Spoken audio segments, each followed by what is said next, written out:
Toute la création t'adore.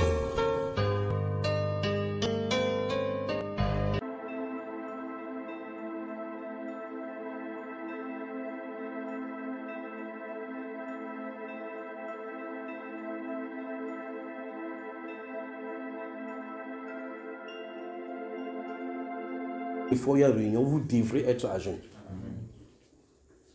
Et quand vous devez être à jeûne, ça veut dire que vous quittez votre truc, vous êtes resté vraiment tranquille, parce que vous n'avez pas mangé. Le jeûne, ce n'est pas ça.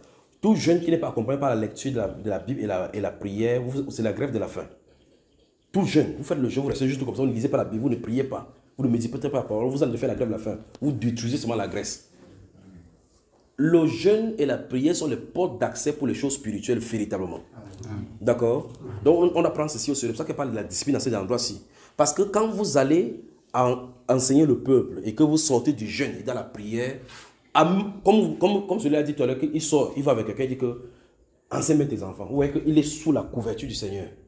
Dans cette enveloppe-ci, le vase est préparé à être utilisé à tout moment par le Seigneur. C'est ça le problème. Donc disposons nos vases pour être utilisés par le Seigneur. D'accord? Disposons nos vases, ces vases de terre, pour que le Seigneur les utilise comme il se doit, pour qu'il les utilise bien. D'accord? Il est l'ouvrier, il est le portier. Nous sommes les vases, les sons qui nous façonnent. Dans la discipline, dans nos vies de prière, dans la lecture, dans les jeûnes surtout, jeûne, prière doivent être notre nourriture quotidienne en tant que conducteur. On doit être parfait dans ces cas-là. On doit faire des progrès jusqu'à la perfection dans ce domaine-ci. D'accord? Parce que si pour la parole, vous les avez déjà.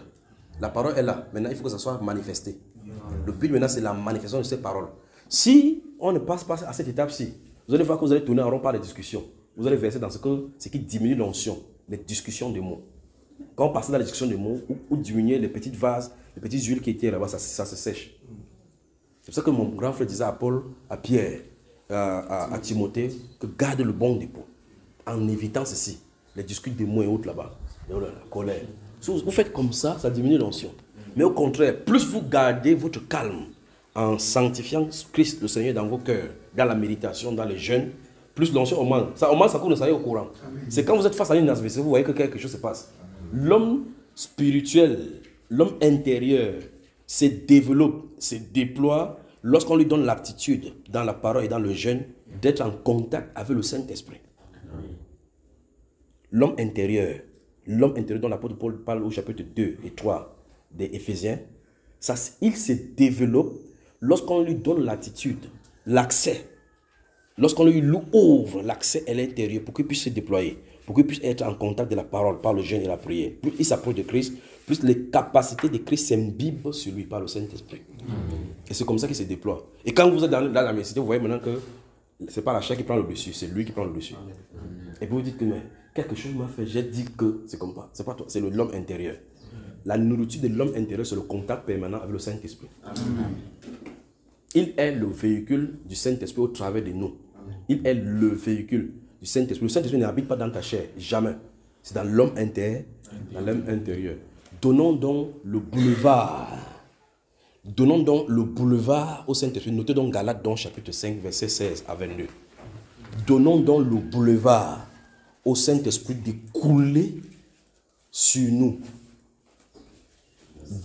Vous y êtes? Galates chapitre 5, verset 16 à 22. Donnons donc le boulevard au Saint-Esprit de couler, de frayer son chemin. Il fraye son chemin jusqu'à ce qu'il trouve cet homme-là à l'intérieur. Quand, dans ce processus de coulement à l'intérieur, on parle du renouvellement. Mon grand frère utilise le mot renouvellement de l'intelligence. Plus vous entrez dans la parole au fur et à mesure, plus vous dites quelque chose est entré. Vous voyez cela, vous avancez. Quelque chose est entré. À un moment donné, vous connaissez tout simplement. Vous avez la faculté. La faculté, l'intuition est là. Le Saint-Esprit vient donc développer cette partie-là où vous appelez intuition, où votre pensée est très proche de l'homme intérieur. C'est pour ça que vous entendez quelqu'un dire que je croyais que c'était moi qui pensais. C'est autre. C'est ces choses-là, parce que l'être là, qu'on appelle l'homme intérieur, le véritable toi, créé selon Dieu, qui veut plaire à Dieu, quand il est réveillé, le monde des ténèbres est en danger. D'accord? Donnons la latitude. Voici le canal, voici le canevas pour le placer devant l'autel où le Saint-Esprit place son onction sur lui. Les jeûnes et la prière.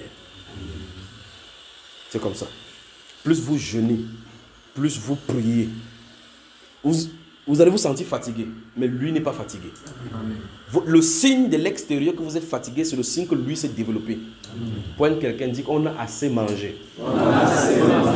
Le nolais, le mongo, le conchab, le héros, le sanga. Maintenant, l'homme spirituel veut manger.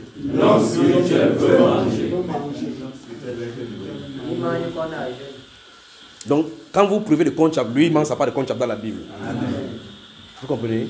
Donc, le boulevard, pour le placer à l'attention du Seigneur. Vous vous souvenez de cet homme-là qu'on portait sur le lit, on cherchait un pour le découvrir devant la présence du Seigneur, sur le toit. On a trouvé une faille, un trou. Les gens empêchaient, la chair empêche. Frayer le chemin jusqu'à sa présence.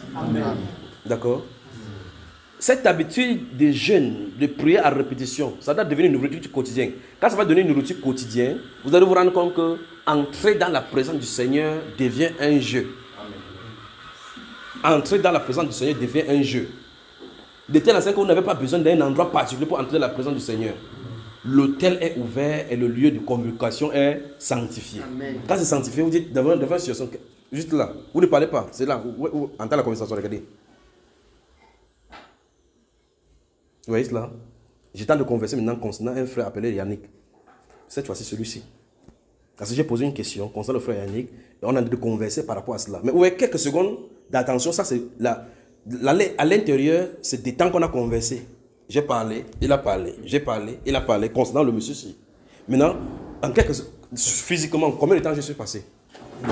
Quelques secondes. Mais là-bas, le temps qui est là-bas, ce n'est pas le temps qui est ici à l'extérieur. Vous voyez cela? La voix, s'il doit pouvoir parler ici. Le boulevard, s'il doit devoir parler.